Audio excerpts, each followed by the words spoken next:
اب وہی جو عام مکی مضامین ہیں مکی صورتوں کے وہ شروع ہو جائیں گے. وَإِن يُكَذِّبُوكَ فَقَدْ كَذَّبَتْ قَبْلَهُمْ قَوْمُ نُوحٍ وَعَادٌ وَثَمُودُ.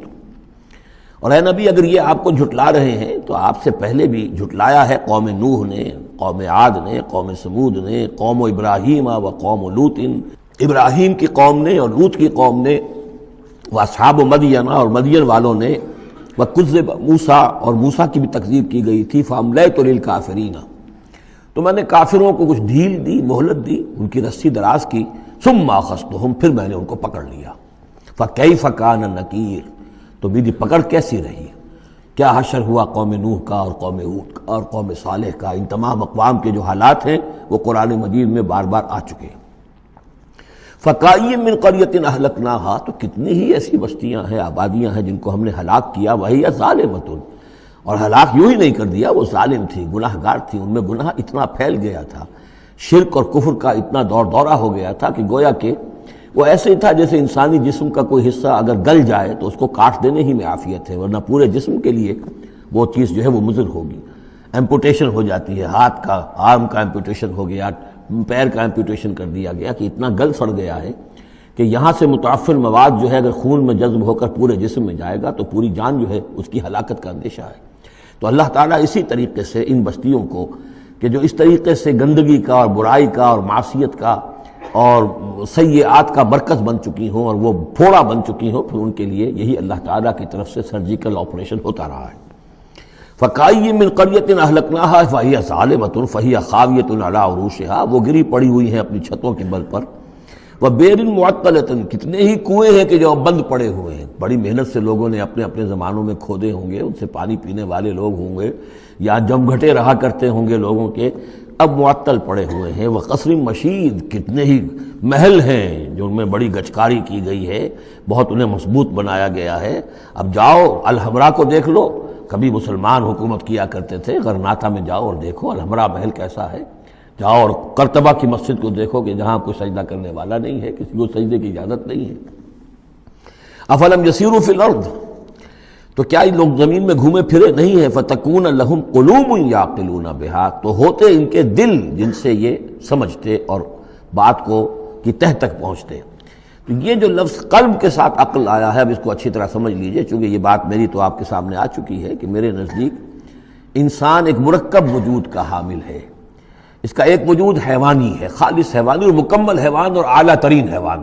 انسان اعلیٰ ترین حیوان ہے، تمام حیوانوں میں سب سے افضل ہے، اور اس میں وہ ساری فیکلٹیز ہیں کہ جو حیوانات میں بھی ہوتی ہیں. لیکن اس کا ایک روحانی وجود ہے، وہ مکمل وجود ہے، انڈیپینڈنٹ ہے، بالکل اس حیوانی وجود سے ایک علیحدہ اور مستقل بذات وجود ہے.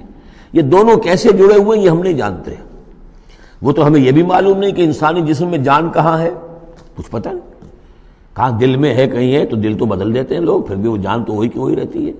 اب تو جو کچھ ہو رہا ہے آپ کو معلوم ہے، تو جان کہاں ہے، کس چیز سے متعلق، دماغ سے متعلق ہے، دل سے متعلق، کہاں سے متعلق. تو لائف ہی کو ہم نہیں جانتے، تو لائف سے آگے روح کا تعلق کس طور سے ہے ہم کیا جان سکتے ہیں.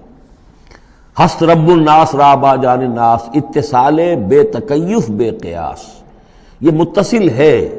یہ جو روحانی وجود ہے اور حیوانی وجود ہے یہ متصل ہے، ملے ہوئے تو ہیں، لیکن یہ اتصال ایسا ہے بے تکیف بے قیاس، نہ اس کی کیفیت معلوم ہو سکتی ہے، نہ اس کو کسی اور چیز پر قیاس کیا جا سکتا ہے. لیکن ہے دو علیحدہ وجود. ایک وجود پہلے پیدا کیا گیا تھا، کما خلقناکم اول مرہ، دوسرا وجود اس عالم خلق کے اندر آتا ہے. اور ان میں سے ہر ایک کی، دونوں کی اپنی اپنی عقل ہے. روح کی اپنی عقل ہے، روح کی اپنی آنکھ ہے، روح کے اپنے کان ہیں، اور جسم کے حیوانی وجود کے اپنی آنکھیں ہیں، اپنے کان ہیں، اپنی عقل ہے.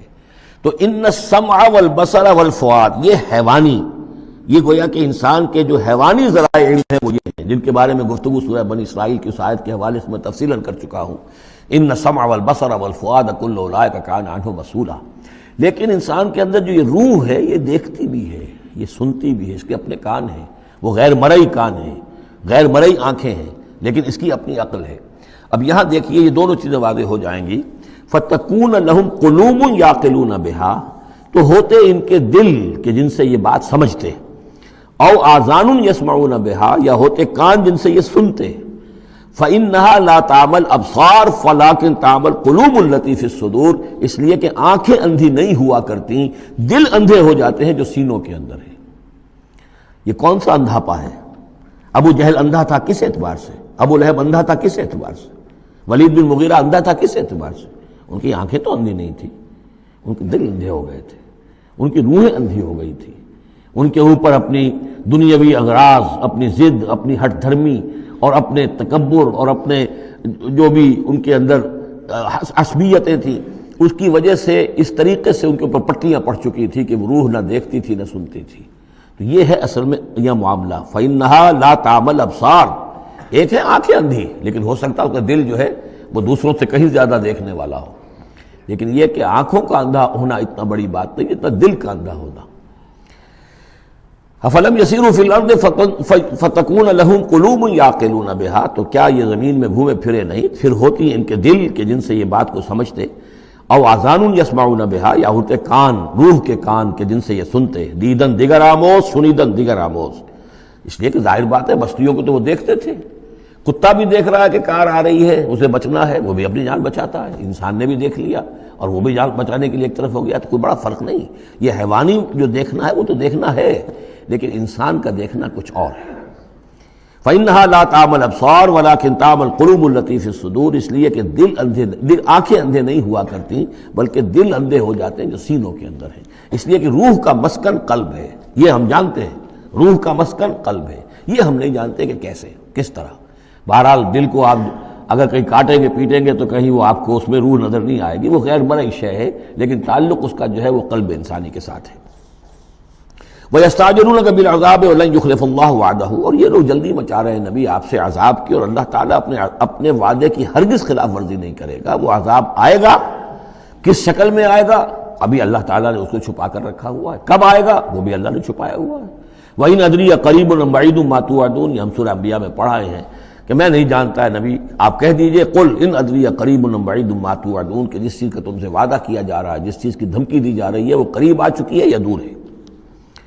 وَإِنَّ يَوْمًا عِندَ رَبِّكَ كَأَلْفِ سَنَةٍ مِّمَّا تَعُدُّونَ، اور یقیناً ایک دن آپ کے رب کے نزدیک 1000 برس کا ہے اس حساب سے جو تم تعداد جانتے ہو۔ انسانی عام حساب سے جو 1000 برس ہے، دنیا کا ہمارا حساب سے وہ در حقیقت اللہ کا ایک دن ہے۔ یہ مضمون چونکہ قرآن مجید میں پھر سورہ سجدہ میں پھر آئے گا، 2 مرتبہ آیا، تو یہ مضمون یوں سمجھیے کہ یہ محکمات میں سے، یہ متشابہات میں سے نہیں ہے، بات بالکل پختہ ہے اور واضح ہے۔ يُدَبِّرُ الْأَمْرَ مِنَ السَّمَاءِ إِلَى الْأَرْضِ ثُمَّ يَعْرُجُ إِلَيْهِ فِي يَوْمٍ كَانَ مِقْدَارُهُ أَلْفَ سَنَةٍ مِّمَّا تَعُدُّونَ، تو اللہ تعالیٰ کی جو تدبیر امر ہے، وہی جو 3 کام ابتدائی جو شاہ ولی اللہ دہلوی رحمۃ اللہ علیہ کی تصنیف حجت اللہ البالغہ کے حوالے سے میں بتا چکا ہوں، ابداع، خلق اور تدبیر، تدبیر تیسرا کام ہے۔ اس تیسرے کام کے ضمن میں اللہ کا جو بھی ایک نقشہ بنتا ہے اس کی مشیت کا، وہ 1000 سال کا ہوتا ہے ہمارے حساب سے، اس کا ایک دن ہے، وہ اس کی ایک پلاننگ ہو جاتی ہے، اس کے احکام جو ہیں وہ فرشتوں کے حوالے کر دیے جاتے ہیں، اس کی پھر ایگزیکیوشن ہوتی ہے، تو 1000 برس کی پلاننگ ہے ہمارے حساب سے، اللہ کے ہاں وہ ایک دن ہے۔ وَكَأَيٍّ مِّن قَرْيَةٍ أَمْلَيْتُ لَهَا، اور کتنی ہی بستیاں ایسی ہوئی ہیں کہ جنہیں ہم نے ڈھیل دی تھی، وَهِيَ ظَالِمَةٌ، لیکن وہ تھیں گناہ گار، ثُمَّ أَخَذْتُهَا، پھر میں نے ان کو پکڑ لیا، وَإِلَيَّ الْمَصِيرُ، اور میری ہی طرف لوٹ کر آنا ہے۔ قُلْ يَا أَيُّهَا النَّاسُ إِنَّمَا أَنَا لَكُمْ نَذِيرٌ مُّبِينٌ، کہہ دیجئے اے نبی، اے لوگو، میں ہوں ایک خبردار کرنے والا، صاف صاف تمہارے لیے ایک خبردار کرنے والا آیا ہوں، ڈرانے والا آیا ہوں، بتا دینے والا ہوں کہ یہ مراحل زندگی کے آنے والے ہیں۔ فالذین آمنوا وعملوا الصالحات، جو لوگ ایمان لائیں اور نیک عمل کریں، لہم مغفرۃ ورزق کریم، ان کے لیے اللہ کی طرف سے مغفرت ہے، یہ میں بشارت دے رہا ہوں، اور رزق کریم، اور بہت ہی باعزت روزی ملے گی۔ والذین سعوا فی آیاتنا معاجزین، اور جو لوگ ہماری آیات کے بارے میں تگ و دو کریں گے کہ انہیں کسی طریقے سے فیل کر دیں، ناکام کر دیں، غیر مؤثر کر دیں، ان آیات کو پھیلنے نہ دیں، اولئک اصحاب الجحیم، تو یہ وہ لوگ ہیں کہ جہنم والے ہیں۔ وما ارسلنا من قبلک، یہ کافی مشکل آیت ہے قرآن مجید کی جو اگلی آ رہی ہے، اور اس میں کافی قیل و قال ہے۔ وما ارسلنا من قبلک من رسول ولا نبی الا اذا تمنى القى الشیطان فی امنیتہ، اور نہیں بھیجا ہم نے آپ سے پہلے بھی کوئی رسول، اے نبی صلی اللہ علیہ وسلم، نہ کوئی رسول نہ نبی، الا اذا تمنا، مگر یہ کہ جب اس نے خود کوئی خیال باندھا، کوئی پلاننگ کی، کوئی نقشہ بنایا اپنے کام کا، ایک تو یہ کہ اللہ کی طرف سے ہدایت آ رہی کہ اب یہ کیجئے، اب یہ کیجئے، اب یہ کیجئے، ظاہر بات ہے کہ اس میں تو کسی خطا کا کوئی امکان ہی نہیں، وہی چاہے وہ وحی جلی ہو اور چاہے وحی خفی ہو، نبی کے لیے وحی جلی وحی خفی دونوں محفوظ ہیں۔ وحی خفی کے اندر بھی شیطان یا شیطانی قوتیں کوئی در اندازی نہیں کر سکتے، لیکن یہ کہ کبھی ایسا بھی ہوتا ہے کہ وحی کی طرف سے کوئی بات نہیں آئی ہے، ظاہر بات ہے کہ یہ نہیں سمجھنا چاہیے کہ نبی کی حیثیت بالکل ایسے ہے جیسے وہ کسی زمانے میں، آج کل تو شاید وہ معاملہ ختم ہو گیا، وہ تار جو جاتے تھے گٹ گٹ گٹ گٹ گٹ ہو رہی ہے، ادھر سے ہو رہی ہے ادھر سے وہ جو ہے مشین بول رہی ہے، تو بیچ میں تو مشین ہے، کچھ نہیں ہے۔ تو ایسا نہیں ہے کہ نبی کی اپنی کوئی شخصیت ہی نہ ہو، نبی کی اپنی کوئی سوچ ہی نہ ہو، نبی کی اپنی کوئی پلاننگ ہی نہ ہو۔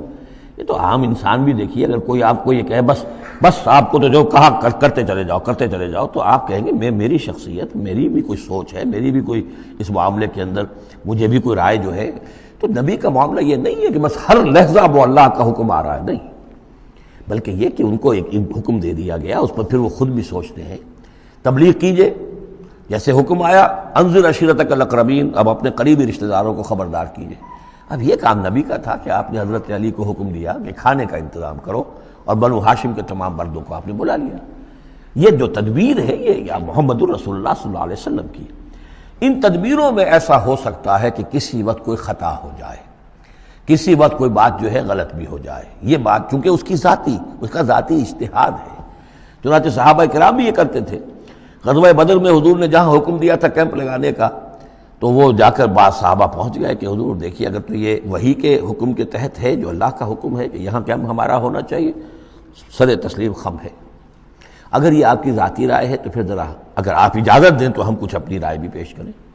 آپ نے فرمایا ہاں کہو۔ انہوں نے عرض کیا کہ ہمارے نزدیک جو تجربہ ہمیں جنگوں کا ہے، اس کے بنا پر ہم یہ سمجھتے ہیں کہ ہمارا جو پڑاؤ ہے، ہمارا کیمپ وہاں لگنا چاہیے، اس وادی کے اس گوشے میں۔ آپ نے فرمایا ٹھیک ہے، یہاں سے خیمے اٹھاؤ اور وہاں لگا لو۔ ظاہر بات ہے یہ تدبیر تھی ذاتی تھی محمد الرسول اللہ صلی اللہ علیہ وسلم کی۔ اس میں اختلاف کی صحابہ کو گنجائش ہے اور انہیں اپنی رائے پیش کرنے کا بھی موقع ہے۔ اگر یہ وہی سے ہوتا تو ظاہر بات ہے کہ پھر وہاں سے کوئی سوال پیدا نہیں ہوتا تھا کہ وہاں سے کیمپ اکھاڑا جائے۔ تو اس طرح کے معاملے میں خطا بھی ہو سکتی ہے، غلطی بھی ہو سکتی ہے، اور اس قسم کے معاملے میں کوئی در اندازی جو ہے شیطان کی طرف سے بھی ممکن ہے۔ اب یہ مسئلہ ایسا ہے کہ چونکہ عصمت انبیاء کے بارے میں جو بہت حساس، تمام اہل ایمان جو ہے بہت حساس ہیں، تو یہ آیت جو ہے تو یہ گویا کہ یوں سمجھیے کہ یہ حلق میں پھنس جاتی ہے، اس کو اس طریقے سے قبول کرنا بڑا مشکل ہے۔ تو تعویلیں بڑی دور راسکار بھی کی گئی ہیں، لیکن میرے نزدیک اس کی بالکل سیدھی سی بات ہے۔ یہاں تک کہ میں آپ کو واقعہ بتا چکا ہوں تعبیر نخل کا، کہ حضور نے مدینے میں جا کر کہا کہ یہ آرٹیفیشل پولینیشن وغیرہ کے لیے تم جو قریب کر دیتے ہو کھجور کے نر اور مادہ پھولوں کو قریب لے آتے ہو تاکہ فرٹیلائزیشن زیادہ ہو جائے اور پھر یہ کہ پھل زیادہ ہو جائے، نہ کرو تو کیا ہے، آپ کے بس یہ کہنے سے صحابہ نے نہیں کیا، لیکن یہ کہ فصل کم ہو گئی۔ اب انہوں نے ڈرتے ڈرتے عرض کیا کہ حضور آپ نے یہ فرمایا تھا، ہم نے نہیں کیا، تعبیر نخل اس سال ہم نے نہیں کی تھی، فصل کم ہو گئی ہے۔ فرمایا انتم عالم بامور دنیاکم، یہ معاملات تمہارے، میں یہ سکھانے تمہیں نہیں آیا، ایگریکلچر سکھانے نہیں آیا تمہیں میں تو آیا ہوں یہ ہدایت دینے کے لیے۔ جو ہدایت میں دوں، جو میری جو نبوت اور رسالت کا جو ایشو ہے، جو اس کا موضوع ہے، اس پر تمہیں میری ہر بات کو ماننا ہے، لیکن یہ جو تمہارے معاملات ہیں یہ تجرباتی معاملات ہیں۔ اب دیکھیے تجرباتی، چونکہ وہ تجربہ تھا انہیں، وہ کرتے تھے، زراعت کرتے تھے، اور انہیں یہ اندازہ ہو گیا تھا کہ ایسا ہو تو اس سے یہ کہ پھل زیادہ ہوتا ہے، تو تجربے پر تھا، اور تجربے ہی کی بنیاد پر سائنس ہے۔ پوری سائنس کیا ہے؟ ایکسپیریمنٹیشن ہے نا، اسی کے اوپر تو یہ سائنس ڈیولپ ہوئی ہے۔ ان چیزوں کو جو ہے وہ اس سے خارج سمجھیے، اس میں کوئی تعلق جو ہے دین کا اس سے نہیں ہے۔ انتم عالم بامور دنیاکم، تم اپنے ان دنیاوی معاملات کو جو تجربے پر جس کا دار و مدار و نثار ہے مجھ سے بہتر جانتے ہیں۔ یہ حدیث ہے بخاری شریف کی، الحمدللہ اللہ تعالیٰ ان پر لاکھوں نعمتیں اور اپنی رحمت نازل فرمائے، یہ چیزیں محفوظ رہ گئی ہیں ہمارے لیے، تبھی تو ہمارے لیے کچھ کہنے کا اور بولنے کا موقع ہے۔ تو فرمایا انتم عالم بامور دنیاکم۔ اسی طریقے کا مسئلہ یہ ہے، وما ارسلنا من قبلک من رسول ولا نبی الا اذا تمنا، جب وہ کوئی اپنی اسکیم بناتے ہیں، اپنی پلاننگ کرتے ہیں، القی الشیطان فی امنیتہ، تو شیطان ان کے خیال میں کچھ ڈال دیتا ہے۔ امنیہ کہتے ہیں تمنا، آرزو۔ اب دیکھیے آدمی سوچتا ہے یہ اس طرح ہو جانا چاہیے، یہ کام یوں ہونا چاہیے، مثلا جبکہ آپ نے دیکھا کہ مکہ مکرمہ میں تو میرا قیام ناممکن ہو گیا ہے، اس لیے کہ ابو طالب کے انتقال کے بعد وہ جو خاندانی ایک پروٹیکشن حاصل تھی بنو ہاشم کی، وہ ختم ہو گئی، اور اب خاندان بنی ہاشم کا سردار بھی ابو لہب ہو گیا ہے کہ جو بہت ہی سخت دشمن ہے ذاتی طور پر حضور کا۔ تو پھر آپ نے سوچا اب کیا کروں، کس طرح جاؤں، کدھر دیکھوں، کسے آواز دوں؟ تو آپ نے طائف کا سفر کیا، لیکن یہ کہ وہاں پہ آپ جو ہے ناکام وہاں سے آنا پڑا، وہاں کوئی آپ کو ریسپانس نہیں ملی، بلکہ زندگی کا سخت ترین دن جو ہے حضرت عائشہ صدیقہ رضی اللہ تعالیٰ عنہ کی روایت موجود ہے، ان کے ہوش کے دوران تو سمجھیے کہ غزوہ احد کا دن سخت ترین تھا، تو انہوں نے کبھی پوچھ لیا کہ حضور آپ پر احد کے دن سے بھی سخت دن کوئی گزرا ہے؟ آپ نے فرمایا ہاں، طائف کا دن مجھ پر اس سے کہیں زیادہ سخت تھا، وہ سختی ہوئی حضور پر۔ لیکن اللہ تعالیٰ کی مشیت میں کیا تھا کہ یہ سعادت جو ہے یہ طائف کے لیے نہیں لکھی تھی، یہ سعادت یثرب کے لیے لکھی تھی، جو مدینہ منورہ بننے کی سعادت جو ہے، مدینہ النبی بننے کی سعادت اللہ کی حکمت میں مدینہ کے لیے تھی۔ وہاں حضور گئے بھی نہیں اور وہاں کے 6 آدمی ایمان لے آئے اور کھڑکی کھل گئی۔ وما ارسلنا من قبلک من رسول ولا نبی الا اذا تمنى القى الشیطان فی امنیته فینسخ اللہ ما یلقی الشیطان، پھر اللہ منسوخ کر دیتا ہے، ختم کر دیتا ہے اس چیز کو کہ جو شیطان نے ڈالا ہوتا ہے۔ ثم یحکم اللہ آیاتہ، پھر اللہ تعالیٰ اپنے فیصلوں کو پختہ کر دیتا ہے۔ یہاں آیت جو ہے آیات ہی فیصلوں کے معنی میں ہے۔ واللہ علیم الحکیم، اور اللہ سب کو جاننے والا، کمال حکمت والا ہے۔ یہ توجیہ ہے میرے نزدیک، اور یہ قریب ترین ہے اس توجیہ سے کہ جو موضح القرآن میں شاہ عبد القادر رحمۃ اللہ علیہ ان کی طرف سے ہے، تو اس حوالے سے واقعہ یہ ہے کہ مجھے اس پر کافی اطمینان ہے۔ لِيَجْعَلَ مَا يُلْقِي الشَّيْطَانُ فِتْنَةً لِلَّذِينَ فِي قُلُوبِهِم مَرَضٌ، اور اس میں بھی اللہ کی ایک حکمت ہے کہ شیطان کی طرف سے جو کوئی آمیزش ہو جاتی ہے کسی وقت اس قسم کے معاملات میں، تو اس کو اللہ تعالیٰ فتنہ بنا دیتا ہے ان لوگوں کے لیے جن کے دلوں میں مرض ہوتا ہے، روگ ہوتا ہے، وَالْقَاسِيَةِ قُلُوبُهُمْ، اور جن کے دل سخت ہو چکے ہوتے ہیں۔ وَإِنَّ الظَّالِمِينَ لَفِي شِقَاقٍ بَعِيدٍ، اور یقیناً ظالم جو ہیں وہ تو یقیناً مخالفت میں اور دشمنی میں بہت دور جا چکے ہیں۔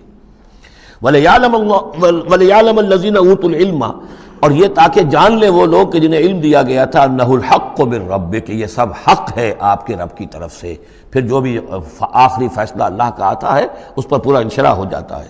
فیؤمنوا بہ، تو وہ اس پر ایمان رکھتے ہیں، فتخبت لہ قلوبہم، اور اس پر ان کے دل جو ہے وہ اللہ کے سامنے جھک جاتے ہیں۔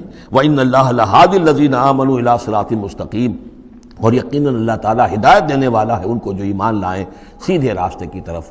یعنی کبھی اس طرح کی کوئی غلطی ہو بھی جائے، ایبریشنز جس کو ہم کہیں گے، ذرا کہیں ہو بھی جائے تو اللہ تعالیٰ پھر راستہ سیدھا کر دیتا ہے اور پھر ان کے رخ کو بالکل صحیح سمت میں موڑ دیتا ہے۔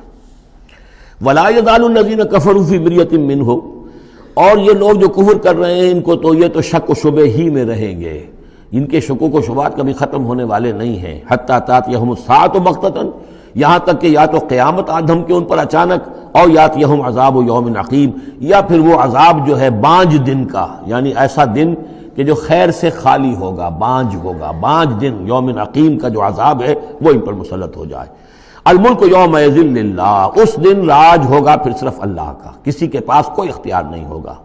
یحکم بینہم، یعنی یہ کہ آج بھی راج تو اللہ ہی کا ہے، حکم اسی کا چل رہا ہے، لیکن یہ کہ پھر بھی کچھ نہ کچھ پردے پڑے ہوئے ہیں، کچھ نہ کچھ ڈرامے سے ہو رہے ہیں کہ یہاں یہ بادشاہ صاحب ہیں اور یہاں یہ سردار ہے قبیلے کا، کچھ نہ کچھ لوگوں کے نگاہوں کے اوپر پردے پڑے ہوئے ہیں، لیکن ایک دن آئے گا کہ وہ سب پردے اٹھ جائیں گے۔ لمن الملک اليوم للہ الواحد القہار، پکارا جائے گا آج کے دن کس کی بادشاہی ہے؟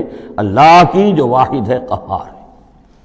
یحکم بینہم، وہ ان کے مابین فیصلہ کرے گا۔ فالذین آمنوا وعملوا الصالحات فی جنات النعیم، تو جو لوگ ایمان لائے اور انہوں نے نیک عمل کیے ہوں گے وہ ہوں گے جنتوں میں، نعمتوں والے باغات میں۔ والذین کفروا وکذبوا بآیاتنا، اور وہ لوگ کہ جو کفر کی روش اختیار کریں اور ہماری آیت کو جھٹلائیں، فاولئک لہم عذاب مہین، تو ان کے لیے ہوگا اہانت آمیز، رسوا کن عذاب۔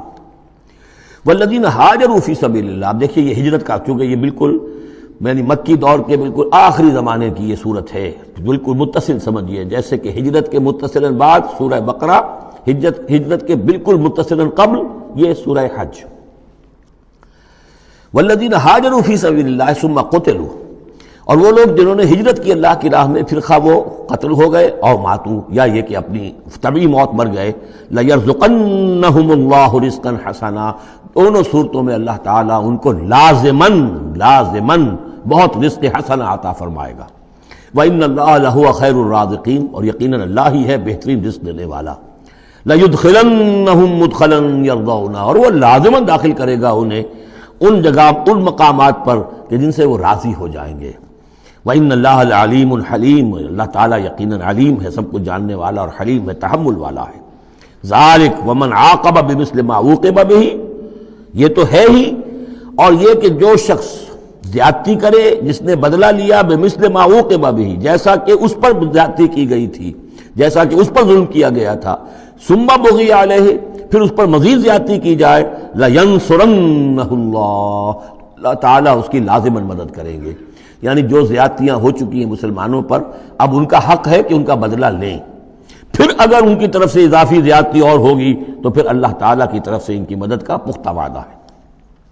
ان اللہ لعفو غفور، یقیناً اللہ تعالیٰ عفو اور غفور ہے، معاف فرمانے والا، درگزر کرنے والا ہے۔ ذالک بان اللہ یولج اللیل فی النہار، اور یہ اس لیے ہے، یعنی یہ کہ اللہ تعالیٰ کا پورا یہ نظام کائنات کا اسی طرح چل رہا ہے، اسی عدل پر، انصاف پر۔ یہ نہ ہو تو جیسے کہ ابھی آیت آئی تھی کہ اگر ایک گروہ کو دوسرے گروہ کے ذریعے سے ہٹاتے نہ رہتے، نیست و نابود نہ کرتے رہتے، تو زمین میں فساد بچ جاتا۔ لہدمت صوامع وبیع وصلوات ومساجد یذکر فی اسم اللہ کثیرا، اس طرح فرمایا کہ ہمارا ایک نظام ہے جو اس دنیا کا ہے، اس طرح کا ایک نظام جو ہے وہ آفاقی بھی ہے۔ ذالک بان اللہ یولج اللیل فی النہار، یہ اس لیے کہ اللہ تعالیٰ رات کو لے آتا ہے دن میں پروتا ہوا، ویولج النہار فی اللیل، اور دن کو لے آتا ہے رات میں پروتے ہوئے، وان اللہ سمیع بصیر، اللہ سب کچھ سننے والا اور دیکھنے والا ہے۔ ذالک بان اللہ هو الحق، یہ اس لیے کہ اللہ ہی حق ہے، ذات برحق، جس کا حق ہونا قطعی ہے، یقینی ہے۔ وَأَنَّمَا يَدْعُونَ مِن دُونِهِ هُوَ الْبَاطِلُ، اور جس کو وہ پکار رہے ہیں اس کے سوا وہ سب باطل ہے، آدر ہوا ہے، ان کی کوئی حیثیت نہیں۔ وَأَنَّ اللَّهَ هُوَ الْعَلِيُّ الْكَبِيرُ، اور یہ کہ یقیناً اللہ تعالیٰ ہی ہے سب سے بلند و بالا اور سب سے بڑا۔ أَلَمْ تَرَ أَنَّ اللَّهَ أَنزَلَ مِنَ السَّمَاءِ مَاءً، کیا تم نے دیکھا نہیں کہ اللہ نے اتارا آسمان سے پانی، فَتُصْبِحُ الْأَرْضُ مُخْضَرَّةً، تو زمین سبز ہو جاتی ہے، سرسبزی شادابی نظر آتی ہے۔ ان اللہ لطیف الخبیر، یقیناً اللہ تعالیٰ بڑی ہی خفیہ تدبیریں کرنے والا اور ہر شے سے باخبر ہے۔ باریک بین بھی اس کے معنی ہے لطیف کے، اور خفیہ تدبیر کرنے والا۔ لہو ما فی السماوات و ما فی الارض، جو کچھ آسمانوں میں ہے وہ بھی اسی کا ہے، اور جو کچھ زمین میں ہے وہ بھی اسی کا ہے۔ وان اللہ لہو الغنی الحمید، اور یقیناً اللہ تعالیٰ الغنی ہے، یعنی اسے کوئی احتیاج نہیں، الحمید ہے، اپنی ذات میں خود محمود ہے، ستودہ صفات ہے، اسے کسی حمد کی ضرورت نہیں۔ الم تر ان اللہ سخر لکم ما فی الارض والفلک تجری فی البحر بامرہ، کیا تم نے دیکھا نہیں کہ اللہ تعالیٰ نے تمہارے لیے مسخر کر دیا ہے، تمہاری خدمت گزاری میں، تمہاری ضروریات کی بہم رسانی میں لگا دیا ہے ان سب چیزوں کو جو زمین میں ہے، والفلک، اور کشتی کو، تجری فی البحر بامرہ، جو چلتی ہے سمندر میں اور دریا میں اس کے حکم سے، وَيُمْسِكُ السَّمَاءَ أَن تَقَعَ عَلَى الْأَرْضِ، اور وہی ہے جو تھامے ہوئے آسمان کو کہ وہ گر نہ جائے زمین پر، إِلَّا بِإِذْنِهِ، مگر اس کے حکم سے۔ ان اللہ بالناس لرؤوف الرحیم، یقیناً اللہ تعالیٰ انسانوں کے حق میں بہت ہی شفیق ہے، نرمی کرنے والا ہے اور مہربان ہے۔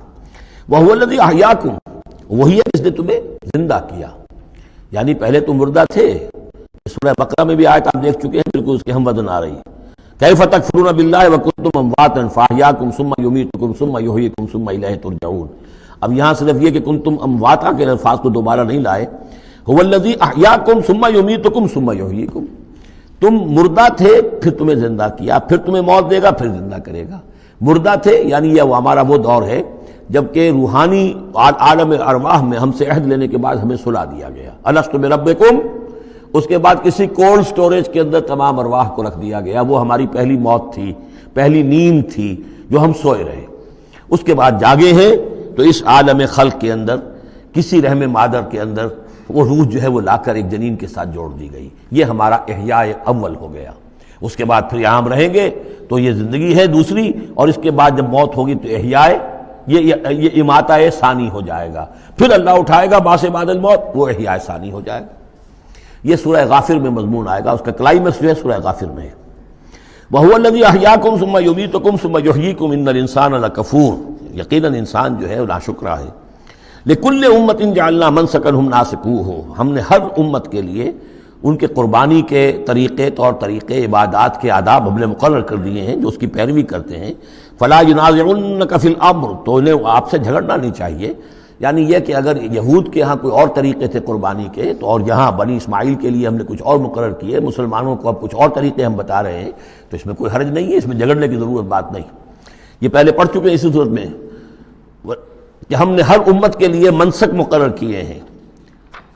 وَلِكُلِّ أُمَّةٍ جَعَلْنَا مَنسَكًا لِيَذْكُرُوا اسْمَ اللَّهِ عَلَىٰ مَا رَزَقَهُم مِّن بَهِيمَةِ الْأَنْعَامِ فَإِلَٰهُكُمْ إِلَٰهٌ وَاحِدٌ فَلَهُ أَسْلِمُوا وَبَشِّرِ الْمُخْبِتِينَ۔ تو ہر قوم کے لیے، ہر امت کے لیے اللہ تعالیٰ نے قربانی کے قواعد و ضوابط بنائے، تو وہ اس کی پیروی کرتے ہیں۔ فَلَا يُنَازِعُنَّكَ فِي الْأَمْرِ، تو انہیں جھگڑنا نہیں چاہیے نبی آپ سے اس معاملے میں۔ وَادْعُ إِلَىٰ رَبِّكَ، اور اپنے رب کی طرف آپ بلاتے رہیے۔ إِنَّكَ لَعَلَىٰ هُدًى مُسْتَقِيمٍ، یقیناً آپ تو ہدایت کے، سیدھی ہدایت کے راستے پر ہیں۔ وَإِن جَادَلُوكَ، اور اگر یہ آپ سے جھگڑے، قُلِ اللَّهُ أَعْلَمُ بِمَا تَعْمَلُونَ، تو کہیے بھئی اللہ کو بہتر معلوم ہے جو آپ کر رہے ہیں، میں جو سمجھتا ہوں حق ہے، جو حق میرے پاس آئے میں اس کی پیروی کر رہا ہوں، آپ اگر اپنی جگہ سمجھتے ہیں کہ آپ زیادہ حق پر ہیں تو ٹھیک ہے، آپ جانیں، آپ کا رب جانے۔ اللہ یحکم بینکم یوم القیامہ، اللہ فیصلہ کر دے گا تمہارے مابین قیامت کے دن، فیما کنتم فیہ تختلفون، ان تمام چیزوں کے بارے میں جس میں تم اختلاف کرتے رہے تھے۔ الم تعلم ان اللہ یعلم ما فی السماء والارض، کیا تم جانتے نہیں کہ اللہ تعالیٰ جانتا ہے جو کچھ کہ ہے آسمان میں اور زمین میں۔ ان فی ذالک کتاب، اور یہ ایک کتاب میں لکھا ہوا ہے، یہ وہی ام الکتاب ہے، وہی اللہ تعالیٰ کے علم قدیم کی کتاب ہے۔ ان ذالک علی اللہ یسیر، اور یہ چیز اللہ پر بہت آسان ہے، تمہیں مشکل معلوم ہوتا ہے۔ وَيَعْبُدُونَ مِن دُونِ اللَّهِ مَا لَمْ يُنَزِّلْ بِهِ سُلْطَانًا، اور وہ پوج رہے ہیں، پرستش کر رہے ہیں اللہ کے سوا ایسی چیزوں کی جس کے لیے کہ اللہ نے کوئی سند نہیں اتاری۔ یعنی اللہ کو تو ہم بھی مانتے ہیں، وہ بھی مانتے ہیں، اب اضافی جس کو وہ مانگ رہے ہیں تو اللہ کی طرف سے کوئی سند ہونی چاہیے ان کے لیے، تب تو درست ہے۔ اگر اللہ کی طرف سے سند نہیں ہے تو وہ بے بنیاد ہے۔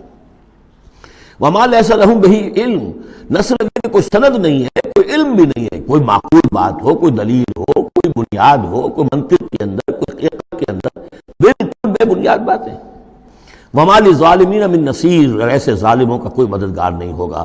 وَإِذَا تُتْلَىٰ عَلَيْهِمْ آيَاتُنَا بَيِّنَاتٍ، اور جب ان کو سنائی جاتی ہیں پڑھ کر ہماری آیات بینات، تعرف فی وجوہ الذین کفروا المنکر، تو تم دیکھتے ہو کہ ان کافروں کے چہروں کے اندر سخت ناگواری کے آثار پیدا ہو جاتے ہیں، بجائے اس کے کہ وہ اللہ کی آیات سن کر ان کے دل کھل اٹھیں، ان کے اندر خوشی کی کیفیت پیدا ہو، انبساط پیدا ہو۔ ہمارے رب کا کلام ہے، تعرف فی وجوہ الذین کفروا المنکر، تم دیکھتے ہو بڑی ناگواری کے آثار ہیں۔ یکادون یسطون بالذین یتلون علیہم آیاتنا، ان قریب ہوتا ہے کہ پل پڑیں گے، وہ حملہ آور ہو جائیں گے، تکہ بوٹی کر دیں گے ان کی جو انہیں ہماری آیات پڑھ کر سنا رہے ہیں۔ قل افانبئکم بشر من ذالکم، ان سے کہیے تو کیا میں تمہیں بتاؤں جس قدر تمہیں ناگواری اس وقت ہو رہی ہے، تم پر بڑی سختی بیت رہی ہے اللہ کی آیات جو تمہیں سنائی جا رہی ہیں، کیا اس سے بھی زیادہ بری بات کون سی ہے بتاؤں؟ النار، وہ آگ جس کے کہ تم مستحق ہو رہے ہو اپنے اس کفر اور انکار کی وجہ سے۔ وعدہ اللہ الذین کفروا، اللہ نے وعدہ کیا ہے اس آگ کا کافروں سے، وبئس المصیر، وہ بہت ہی برا ٹھکانہ ہے۔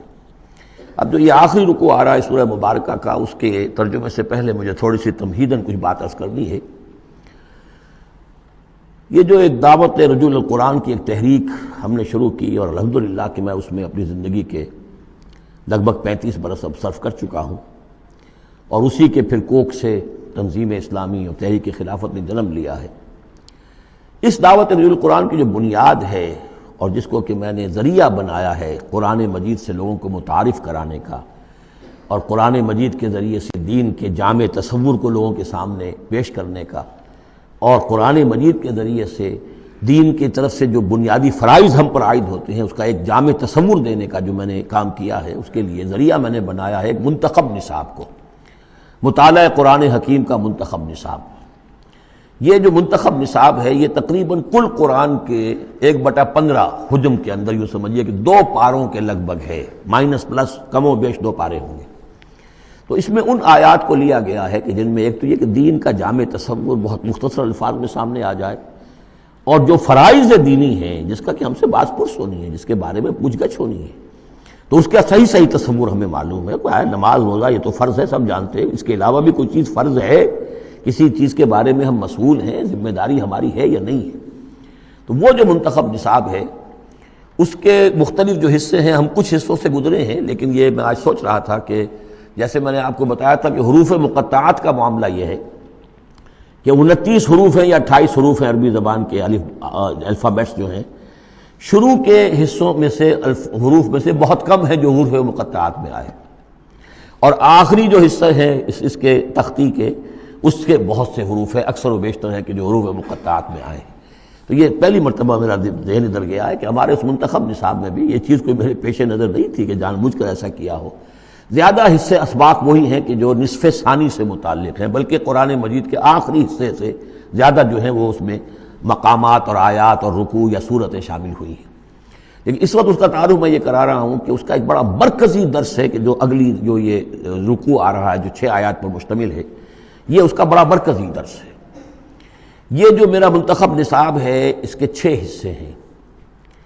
نقطہ آغاز ہے سورۃ العصر، والعصر ان الانسان لفی خسر الا الذین آمنوا وعملوا الصالحات وتواصوا بالحق وتواصوا بالصبر۔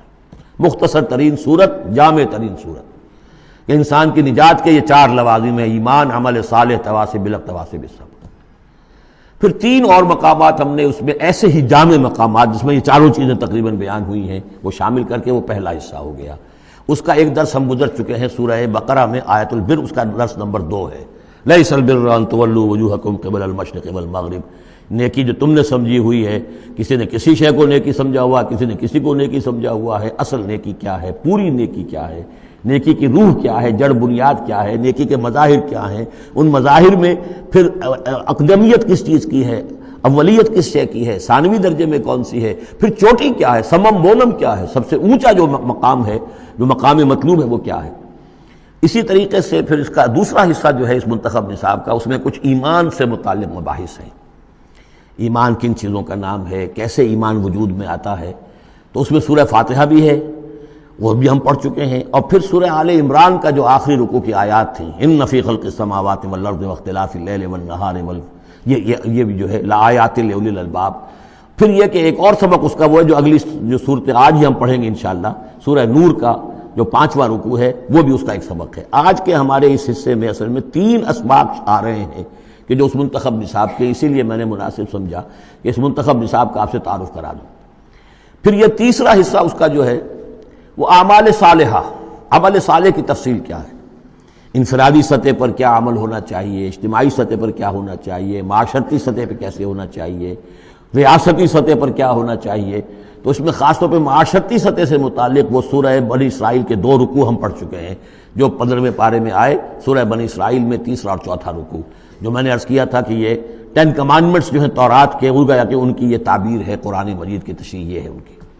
تو اس طریقے سے یہ درس جو ہمارا وہ چلتا ہوا، پھر آخر تک اب جو حصے آئیں گے میں بر وقت آپ کو بتاتا جاؤں گا، لیکن یہ درس جو ہے یہ بھی در حقیقت اس کے تیسرے حصے کا آخری یا چوتھے حصے کا پہلا درس ہے، بالکل مرکزی جگہ، 3 حصے ادھر 3 حصے ادھر۔